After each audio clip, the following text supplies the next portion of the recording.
Hello guys! So, ang videos natin ngayon ay magluto tayo ng winter melon soup. So, meron na tayo ditong red dates, corn, scallop, at ang winter melon, and pork.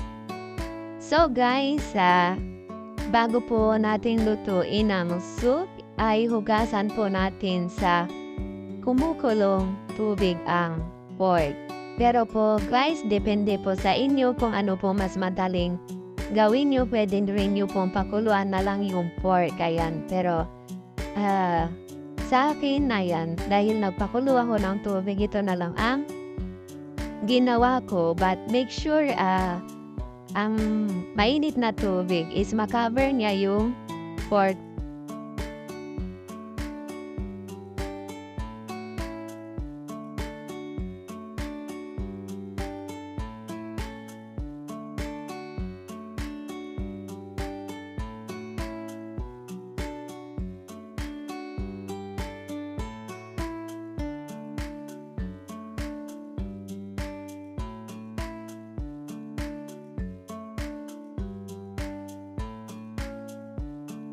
So after that guys, ayan, itapon natin yung tubig and then let's start to boil the soup guys. Ayan, so i-add in lahat natin guys ang pork,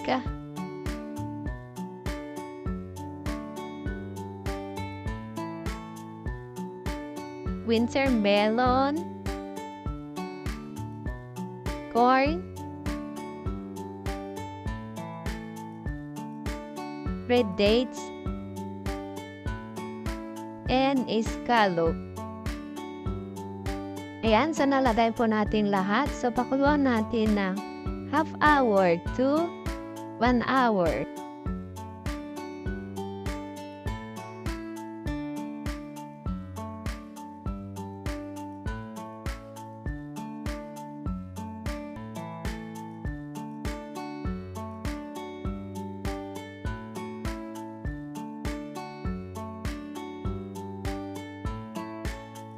So the last guys, we add a bit of salt to taste and ready to serve. Ayan. So thank you so much for watching guys.